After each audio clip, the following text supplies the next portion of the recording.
Creative Control with Vish Khanna. Robyn Maynard is a black feminist writer, grassroots community organizer, and intellectual based in Montreal. Her work has appeared in the Toronto Star, the Montreal Gazette, World Policy Journal, and Canadian Women's Studies Journal. In the fall of 2017, Fernwood Publishing released Maynard's book, Policing Black Lives, State Violence in Canada from Slavery to the Present, which is an astounding history of anti-black racism in Canada that has surprised and empowered citizens of this country to learn and discover more about the legacy of inequality, violence, and stigma directed at generations of black Canadians. Robyn and I recently connected for a conversation about what motivated her to write this book. Part of the Entertainment One podcast network and sponsored by Pizza Trocadero, The Bookshelf, Planet Bean Coffee, and Granddad's Donuts, this is the 379th episode of Creative Control, featuring author Robyn Maynard, with your host, me, Vish Khanna.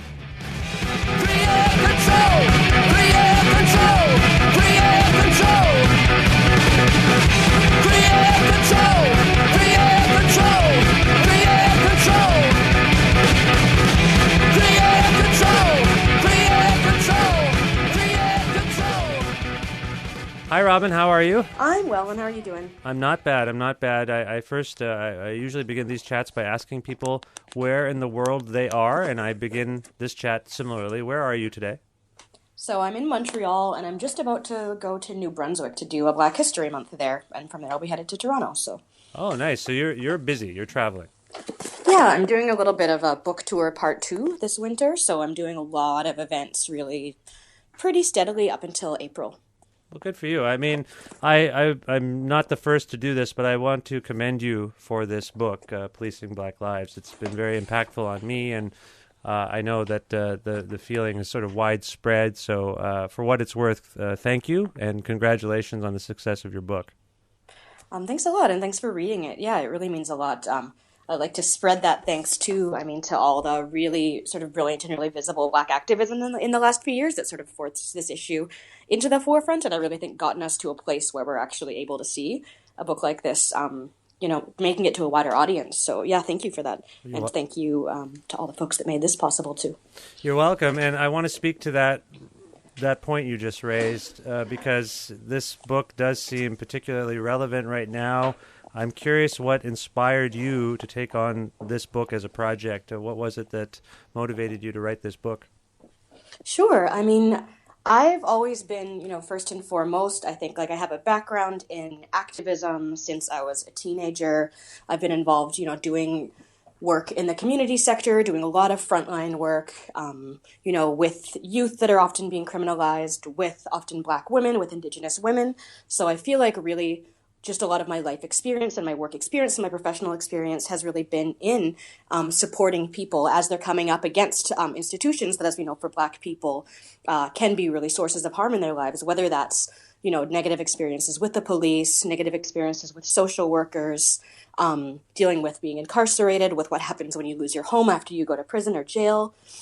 So I really feel like I was coming at the book from a way of realizing that so much of what I was witnessing in my day-to-day life was actually really not being represented, particularly in the media, but also in a lot of sort of popular representations of what Canada is and what it looks like.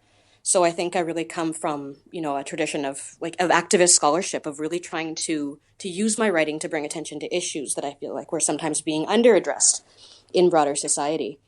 Now, I mean, I think that some of us would comprehend why such issues would be underrepresented in broader society, but can you elaborate upon this? Is something it's one of the major tenets, if not the most significant tenet of the book in terms of underrepresented perspectives and why these things are underreported, but can you elaborate upon your perspective on why such things are underrepresented in mainstream culture? Sure. I mean, I think that particularly Canada has had, the long history of this country. There's always really been a strong investment in representing Canada as this beacon of tolerance, of diversity. And if you look at the actual conditions that Black communities have been facing in this country, that really undoes that representation of Canada. So I feel that there's really been kind of a strong impetus to actually, hide these realities.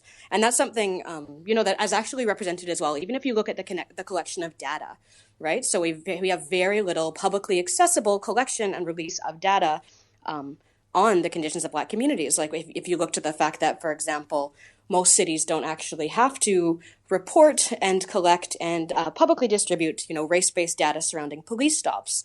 Most of the information that we have, for example, on Black populations in jails, we've actually had to, people have done access to information to make that information public. A lot of the information that we know, for example, even about the crisis of carding in Toronto is just because of access to information that was done by reporters like Jim Rankin through the Toronto Star, right? So that actually means, like when I say that information is hidden, I actually mean that quite literally in many spaces. So I think that was sort of one of the major labors of this book, was to really look at trying to bring together all this information that has been inaccessible to us as Black folks and to the broader Canadian public in many ways.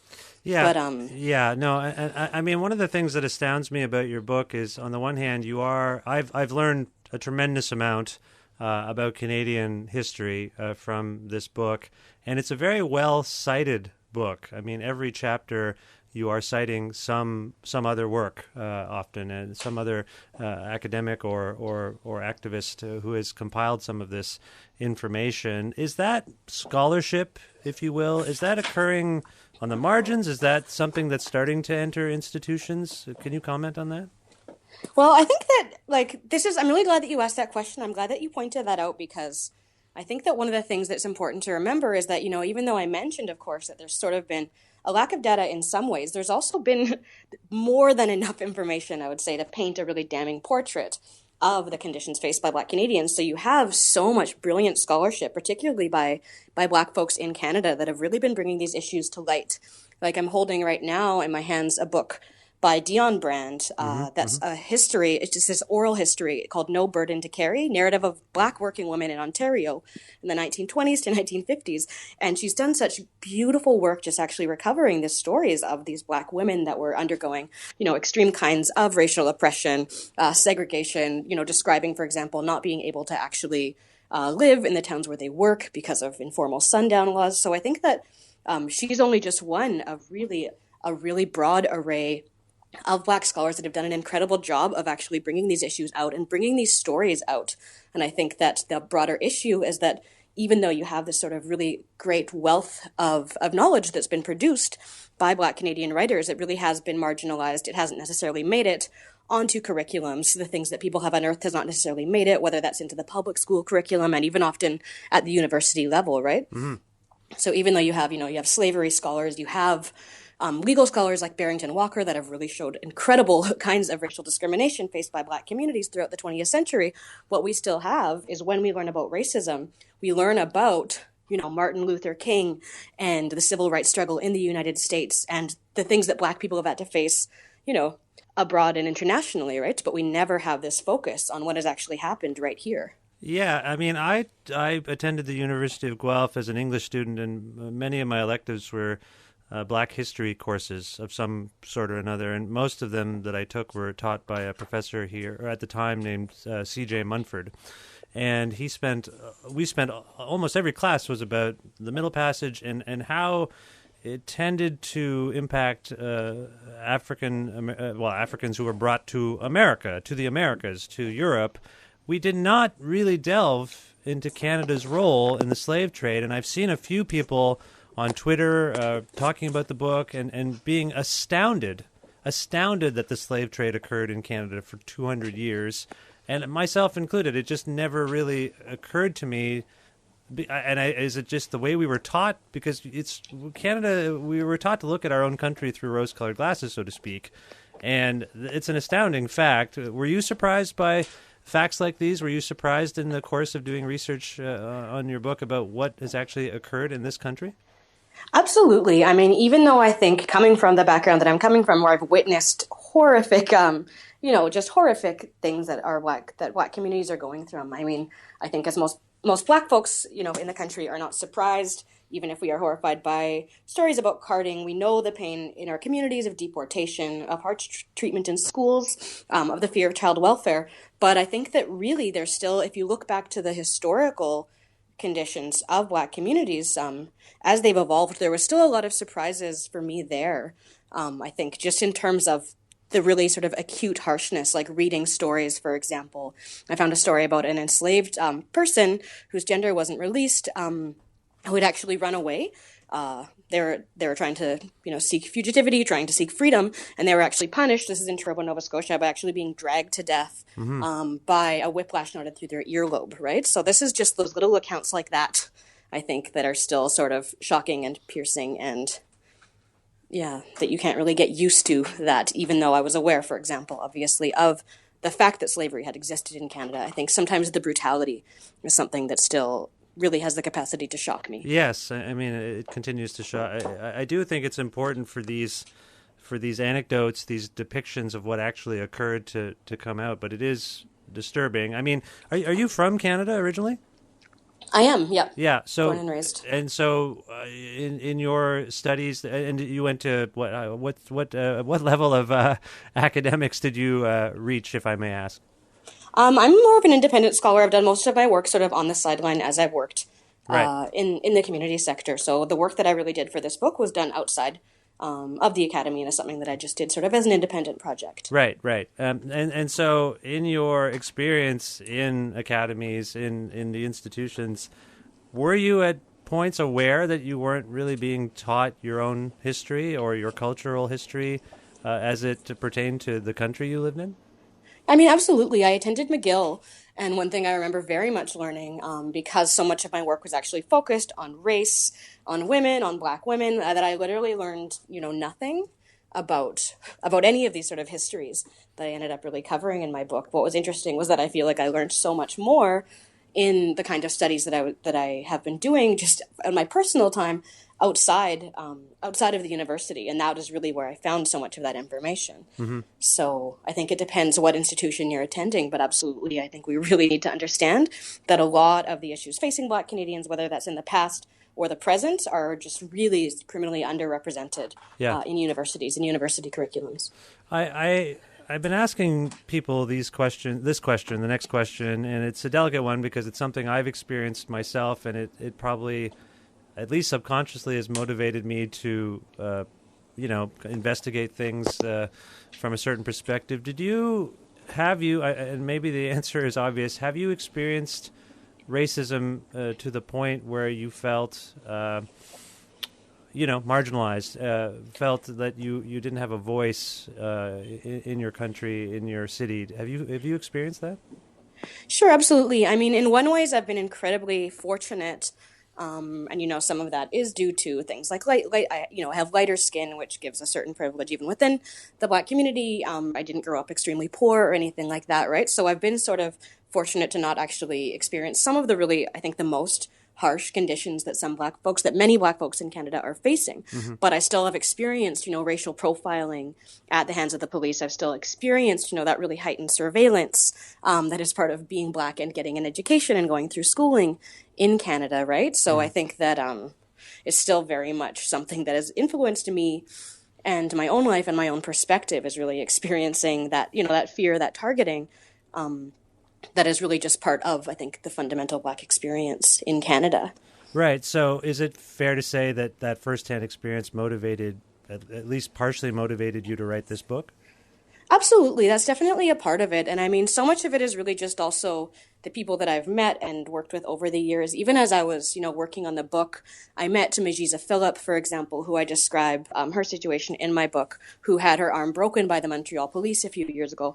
I actually met and got to know quite well Arlene Gallone, who actually, spent around 6 months in solitary confinement and is now actually suing Correctional Services Canada. I met the family of Pierre Coriolan, who was killed by the police just last summer. So it's really like meeting and knowing and loving the Black community and loving Black people and being part of the Black community that really, I think, has motivated me to really want to, with a loving attention, really bring these stories to light. So not really only from my own life, but also through all the lives that have touched mine, over I guess, my entire, my childhood and my adult life. Right. And obviously this informs your perspective on each of these cases. I mean, this could have happened to you. This could have happened to your family. Exactly. Yeah. Yeah. And I alluded to the fact that this book has been received rather positively, and it has surprised people and informed people. Have you had a negative reception to the book that you'd like to address and characterize? I'm just curious what kind of reception you've received.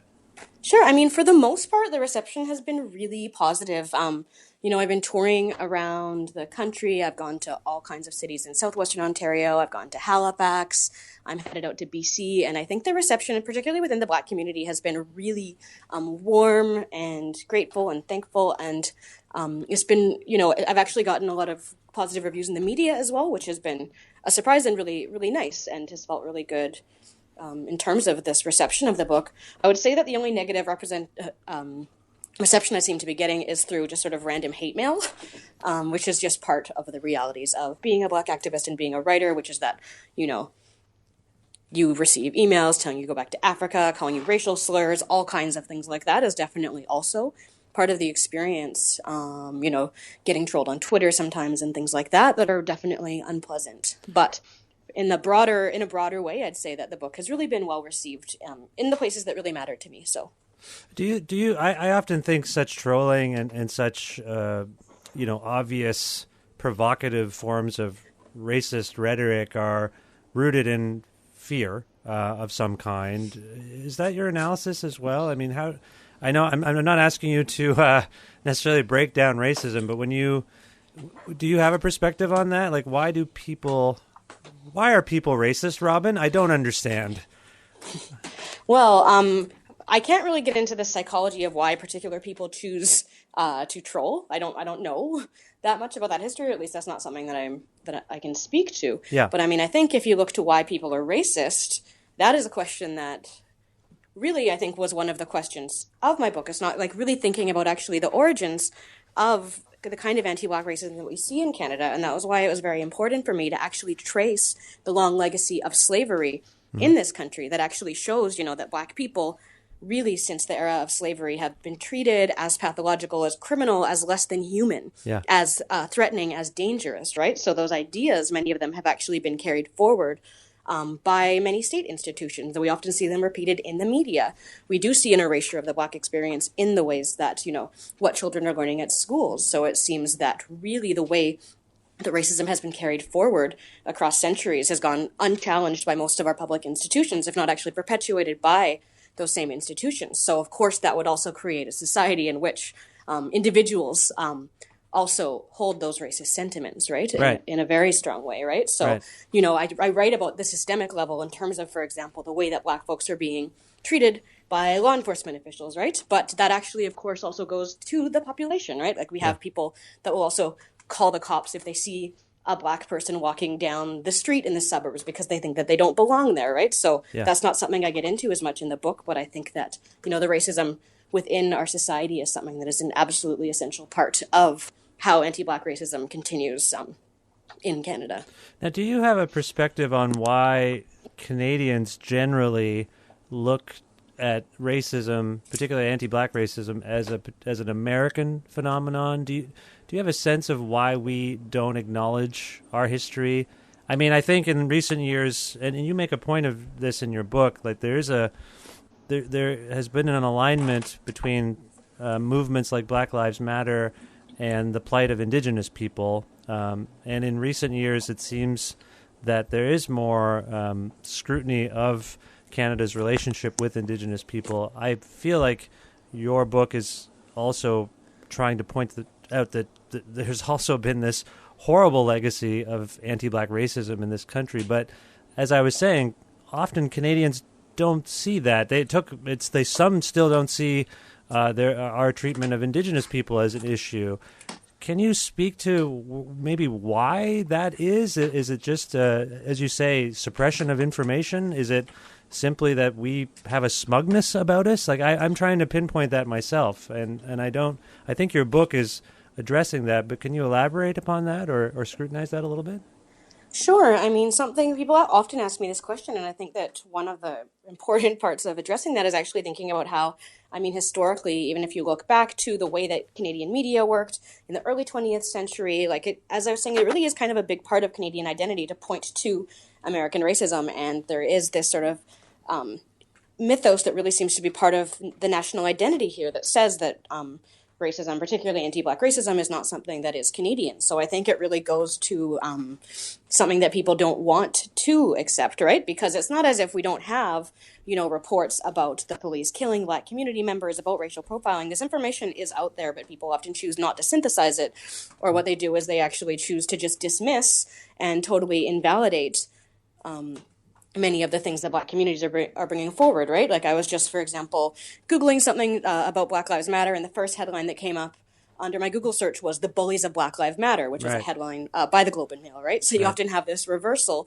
of people acting as if somehow Black activists are a threat, whereas they're actually really representing, a claim of very real forms of harm that are being experienced. Yeah, I mean, it's interesting that you say that you've gotten mostly positive reception in the mainstream media here.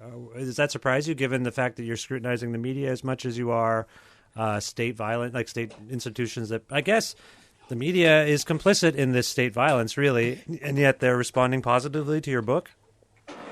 I mean, it goes two ways, right? Like the media isn't only just one monolithic institution, so I'd say that the media often has been part of sort of portraying Black communities in a really negative light. But at the same time, obviously, I mean, I guess there is still a draw to investigative journalism, to things that are considered newsworthy. So I don't think that it's sort of an inherently, I don't know. I think that it can be mixed, and it's possible to have, for the media to still sort of fundamentally be quite conservative, but still to have these little pockets, of course, of representation of things that are considered newsworthy. For example, I guess a book that addresses anti-Black racism that in some ways is quite novel. We'll be right back after these messages. Let's do it. It's fascinating to me. As we're speaking, it is Black History Month, and we are in a strange period in terms of information processing and mistrust of information and mistrust of history.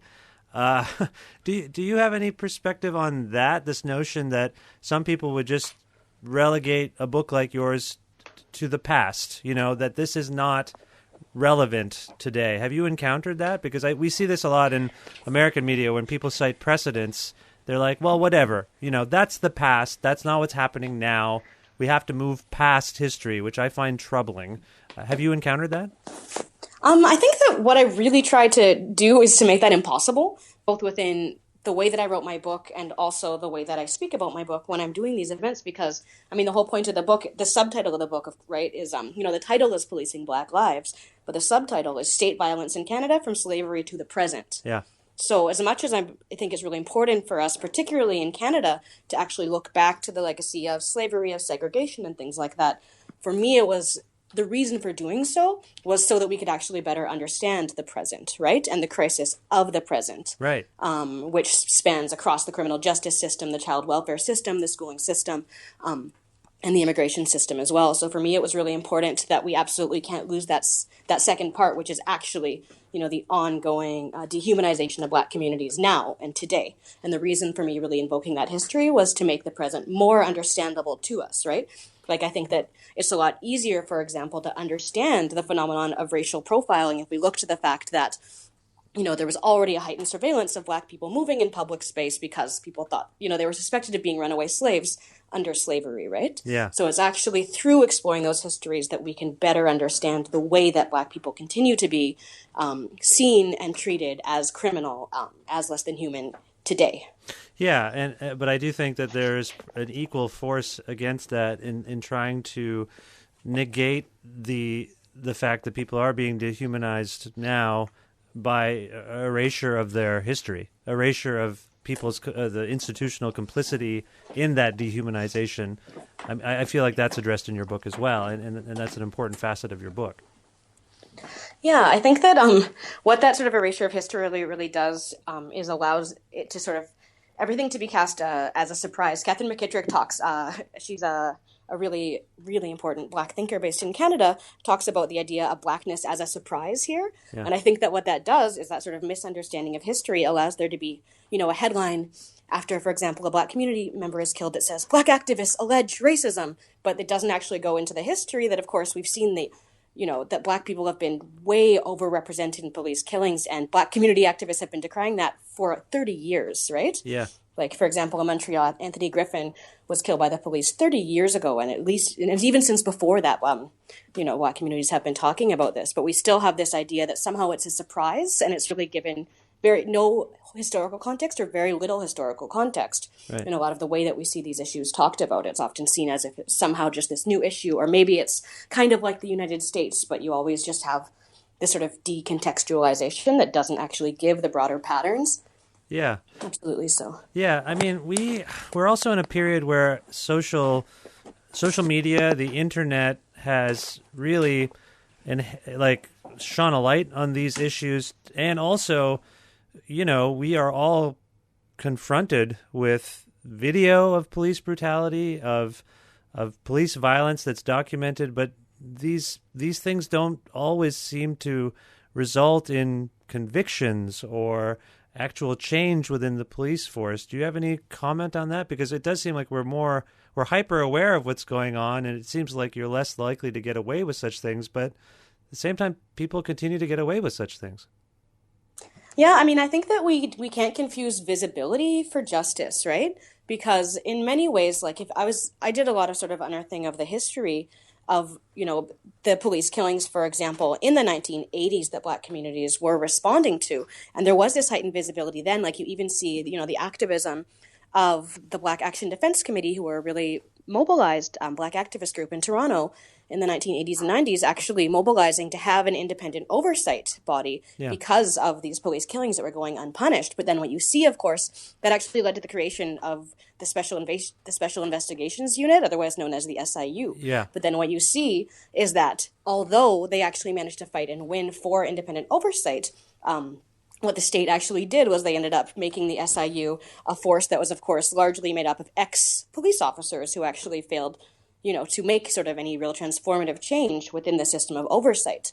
And we see a really similar thing in Montreal in the last few years. Myself and many others, including Bridget Tolley, who's an incredible Indigenous activist whose mother was killed by the Quebec police in 2001, have actually been pushing for an independent oversight body in Montreal, and that they finally announced that one would actually exist in Quebec. They Right. actually finally sort of won this fight. And again, what's called the Bureau d'Enquête Indépendante, the BEI, is again staffed largely by ex-police officers. So what you see is that you don't, just because there is visibility on an issue, that doesn't necessarily mean that it won't sort of be co-opted in a way that sort of leaves these institutions fundamentally unchanged. Well, I think back to the early 90s when I was a younger person in my teens. And, like a lot of Canadians, particularly those of us who live in kind of border cities, I was really obsessed, and I absorbed a lot more American culture in some ways than I probably did Canadian culture. And I remember the Rodney King verdict. And I remember thinking, they're telling us not to believe our eyes. We all saw the video of the encounter. There was no doubt about it. We all saw it. And yet somehow a court system found those police officers not guilty. And that's something we're continuing to experience. Like, there's a chapter in your book where you just outline cases where women in particular were assaulted by police officers, and the majority of them, or rather, I guess in most cases, the police officers weren't really charged for it. It was, someone's word against others. But as I say, we're just in an age where we see exactly what's going on, and it's still not really treated like there's not justice there. And that has a psychological impact on me, I think on people, I assume, in the African Canadian community. Would you agree? Absolutely. I think, if anything, it just continues to be made more and more clear that for Black populations, for Black communities in Canada, there isn't justice, right? Like, just last week, the family of Pierre Coriolano, who was a Black man who was in his 50s, who was killed in the midst of a mental health crisis just this summer. The family actually just released a horrifying video that shows part of the police interaction in which, they were called to come in because this person needed support. And instead you see, within the video and in the descriptions of the witnesses that he was first tasered and then shot with rubber bullets and then shot with live ammunition, right? Yeah. In his own home. Yeah. So I think what this really creates is a climate, of fear of many state institutions, and a fear that is really valid and a rational response. That we know that, for example, if one of our loved ones is having a mental health crisis, that it could actually be more harmful to actually call for help, because we know that what are supposed to be public services that are supposed to be designed to protect the public are not actually designed for us, and are actually, that have historically and today continue to be sources of harm. Yeah, support. There are myriad examples in your book of police looking for any excuse to use excessive force, and if someone's having a mental health episode, they're very free. They seem to have the autonomy to just, as you say, perpetuate violence against them. And this leads me to a question about mental health and stress. Do you think there's enough scrutiny of the impact of anti-Black racism on anxiety, on mental health issues? It's something that's been sort of fascinating me lately, and I don't think there's I believe you allude to it in your book, but do you think there's enough discussion of the impact of racism on mental health? I would say that there is some discussion of that, but still not enough. I actually, just last weekend, I was speaking on a panel at what was called the Ubuntu Community Fair in Kitchener-Waterloo that was held, for Black communities in Kitchener-Waterloo in that area. And the focus of that day actually was really on race and health. And that's something that I think we need to see more of, that really tells us, that not only is racism harmful in terms of, obviously, it's, as Machisa Phillip learned, having your arms broken by the police is harmful. But I think that what we don't have enough focus on is actually on the way that it actually not only causes anxiety and stress, but also can actually be related to things like diabetes and cancer and high blood pressure. Yeah. That actually racism has these effects that are felt, in our bodies, in our hearts, in our minds, right? That I think that we don't really, I still think that that's something that we really need to explore more broadly as a society, though I'd say we're starting to turn towards that. Yeah, I just feel like we tend to, particularly with celebrities, like when Kanye West was having his mental health issues in public, I feel like people were mocking him for it because he's a bit of a divisive figure, but I couldn't help but just think of the pressure he's under. And that a lot of African or Black artists, Black public figures are under. I mean, it's just got to be overwhelming. And I don't think we take it into consideration, like what they're going through. Yeah, absolutely. I think that we really need to understand, particularly like if you think about what Black teenagers are going through when, they're experiencing often really negative treatment in their schools, where they're being streamed into, like lower tracks, when they're often being targeted with suspensions and expulsions at really, really high rates compared to white youth. And they're also experiencing that at the level of the police. And if they don't have their citizenship, or they have precarious citizenship, then they also have to worry about, the fear of not only being carded, but of actually being deported. I think that we don't think about what it actually is like to go through life with those multiple stressors all the time, right? And the impact that has on your ability to feel healthy and to really have your mental health be something that's under control. And if you even look to the sort of more broad ways that you actually can see mental health being under threat, is that, of course, incarceration and things like solitary confinement, which Black communities are really disproportionately impacted by, actually cause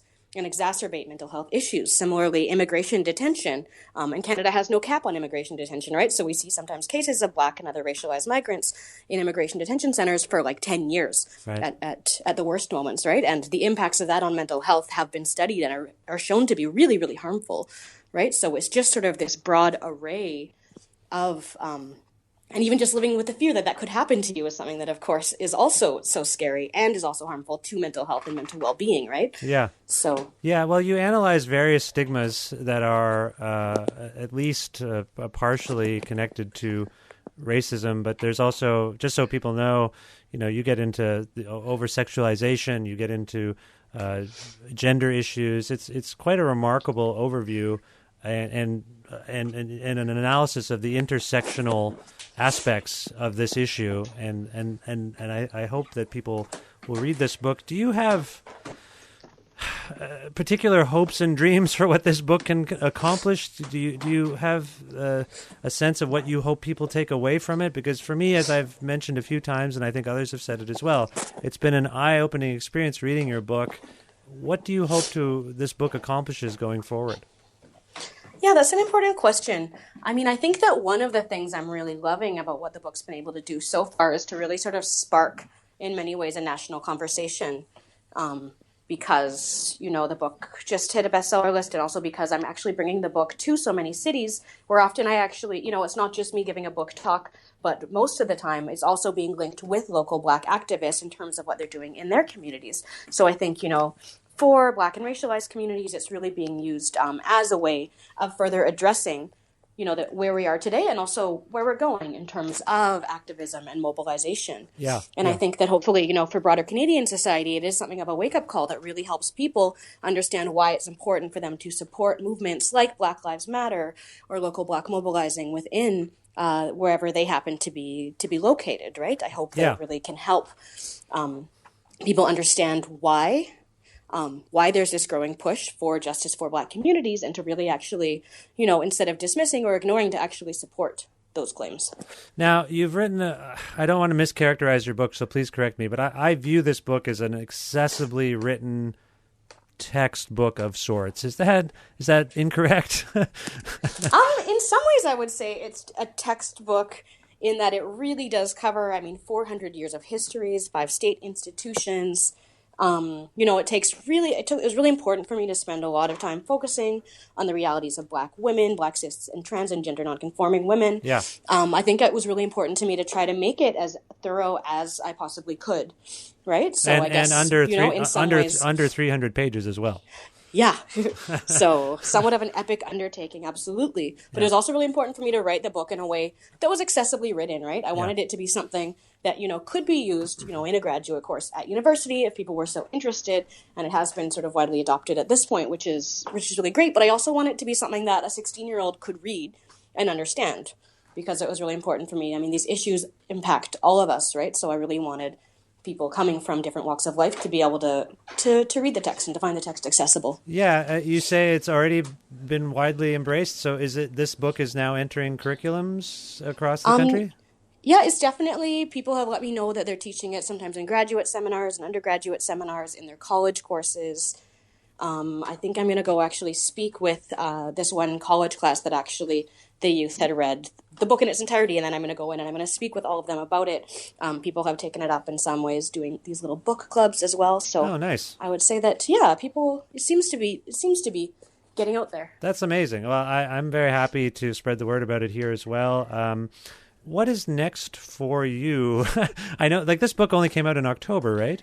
Yeah. Of 2017. So people are still processing the book. You're still promoting it. You say second book tour, but books, no pun intended, have a long shelf life. So hopefully you can keep spreading the word about it. But do you have a follow-up plan at this point? Because you have obviously made, I think it's fair to say that this book has really raised your profile. Do you have a plan for what's next?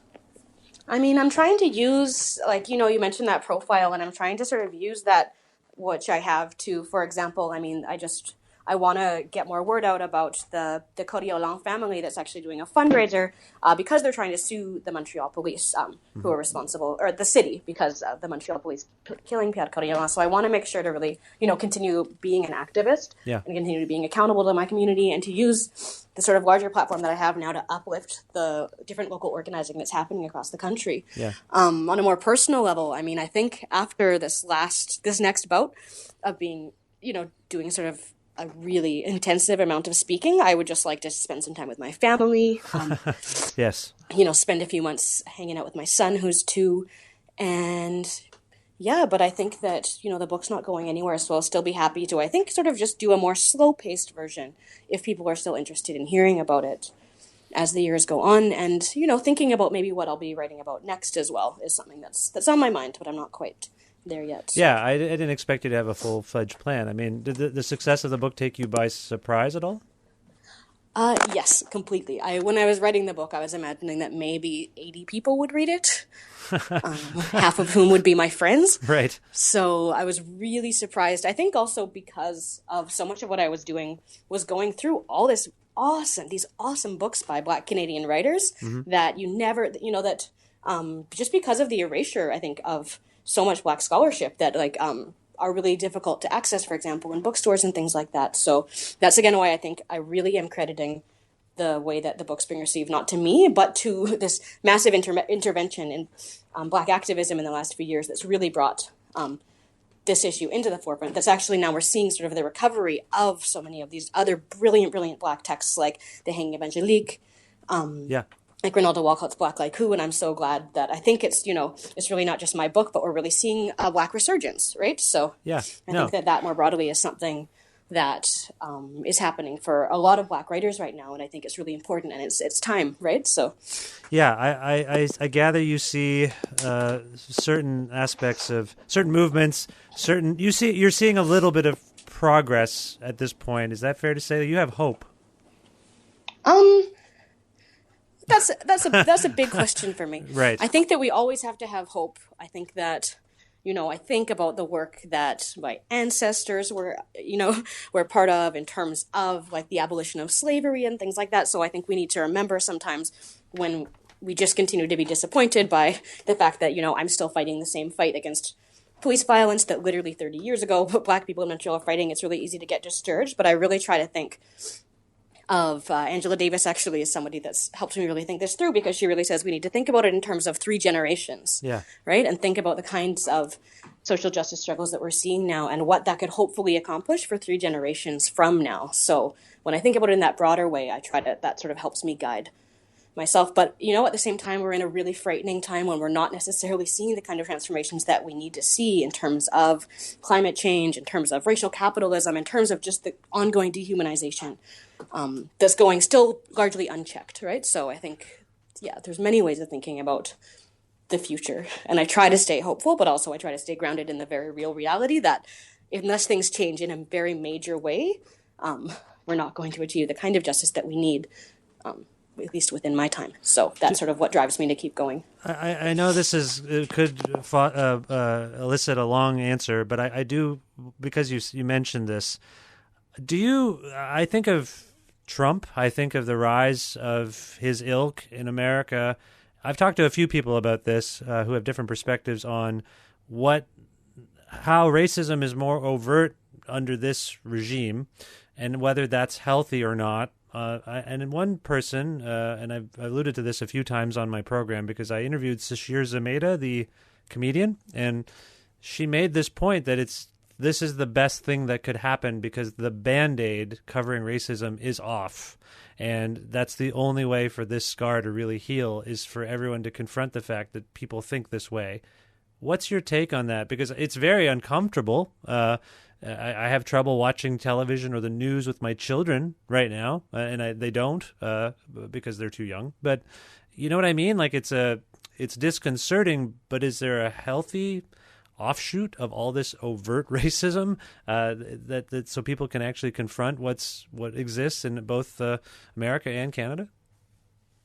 I mean, I wouldn't say that there's really anything positive that I can see about the emboldening and the sort of retrenchment of power in very open white supremacist expressions and ideas, right? I think that that's something that even if you just look to on the ground in terms of the intense rise in hate crimes, I think that that's something that we just need to see as harmful and dangerous. Yes. I do think that what you're pointing to in another way, though, is that it also gives this possibility, when those ideas are out in the open, of course, of us still really trying to both raise awareness of the harms of that and to actually really create, a counter movement to that. But again, I wouldn't say, because I think that often still what happens is people see something like the rise of Trump and people are saying, oh, this isn't normal. We need to go back to normal. But what we need to remember is that before Trump, Black Lives Matter in the United States was actually forged under Obama, right?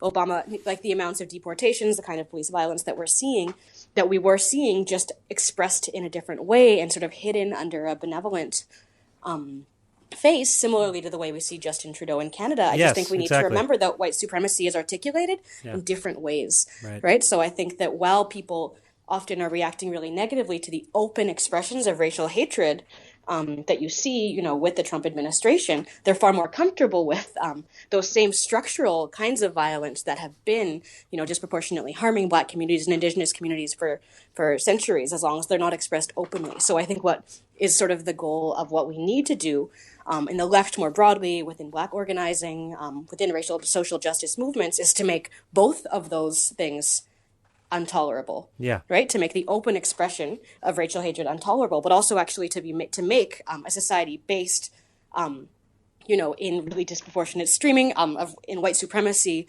in anti-Blackness, and ongoing genocide, for example, toward Indigenous communities. We need to make that intolerable as well. Yes. Right? So that really needs to be our focus, is to make both expressions of white supremacist societies unacceptable for us. That's well said. I appreciate your answer. Robyn, where can people learn more about this book, Policing Black Lives, State Violence in Canada from Slavery to the Present, and more about you, I suppose, as well? People can visit my website if they're interested. It's www.robynmaynard.com. It's updated relatively often. Sure. I would say. So I that is sort of the best way. I can relate to that, the relative updates. Yeah, I can relate to that. It's hard to update everything. Yeah. Yeah, but I would say that that's sort of the place where most of, you know, information around the book, information around me, speaking events and things like that can be found. Okay. You can also go to Fernwood's website, where you can read about my book, but you can also read about a lot of really other important books that are coming out. Yes, and that have been released. So I think that's another good place, fernwoodpublishing.ca. Yeah. Okay. Well, Robyn, I appreciate... Oh, and sorry, I just want to also mention I tweet at Policing Black. So if you want to follow me on Twitter. And you say there have been some...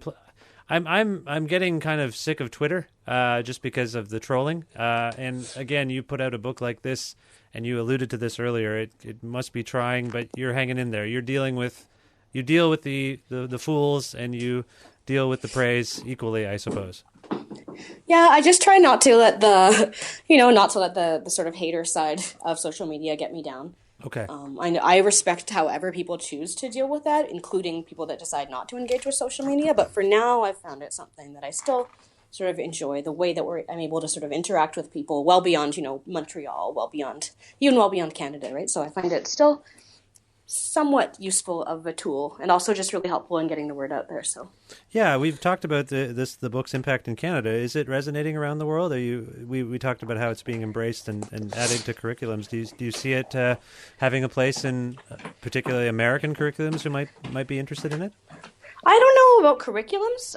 I mean, that actually, I'm not sure. It would depend, I think, on if there's interest, you know, in looking at this in other regions. So I guess for people that are interested in the African diaspora or in Canadian studies, I mean, that's a possibility. I've definitely been doing several events in the United States. So I was in New York and Boston, and where else was I? Baltimore. Oh, okay. This last fall, and I'm going to be headed out to California and possibly Boston again this winter for a few events. I got to speak with Kimberly Crenshaw and Beth Ritchie and many other Black feminist thinkers in the United States. So, I mean, I hope that sort of that conversation keeps going, because Nice. I think that's really interesting to think about, you know, anti-Blackness in a way that's more of a global issue, right? So this issue isn't really just about Canada, but we see, of course, similar iterations in the United States, in Europe, in the United Kingdom, for example, right? So I just think that it's really interesting to sort of bring this into a broader, more global conversation around how anti-Blackness sort of iterates itself differently in different countries. And are you seeing this expression working in pop culture to any positive effect, like musically, television, you know, whatever, film? Do you feel like these issues are being represented well enough or in an outspoken enough manner? I mean, I was speaking a little bit about a Black resurgence, and I think that, it's not just from an activist perspective, right? But we're also seeing, I think, a really cool and exciting resurgence in, you know, Black cultural production, right? I think that the level of excitement and these fundraisers that have been created to make sure that Black youth could go see Black Panther is something that is significant, right? Yeah. I think we're seeing a lot more, even just this sort of like Black Girl Magic hashtag. Like, I think we're seeing a lot of, you know, celebration of Black cultural expression, of sort of the brilliance of Black creative expression as well, that I find, it makes it a really exciting time to be alive sort of culturally, right? So Yeah, I mean, the best film of last year, as far as I could tell, was Get Out, which just I found haunting and troubling and moving. yeah, and Moonlight the year before that. Yes, right? right, of course. Yeah, there's something going on, and I know it's hard, but I'm trying to stay hopeful. In any case, again, for people listening, the book is Policing Black Lives, State Violence in Canada from Slavery to the Present. Go to robynmaynard.com or fernwoodpublishing.ca for more information. Robyn, I appreciate all of your time today and for writing this book, and I wish you the best of luck going forward. Thank you so much, and thanks a lot for having me on the show.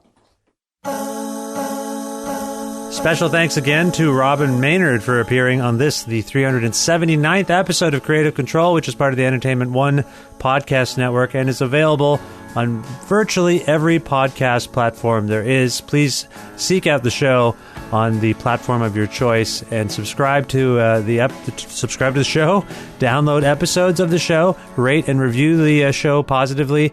That all helps. Thank you for doing that.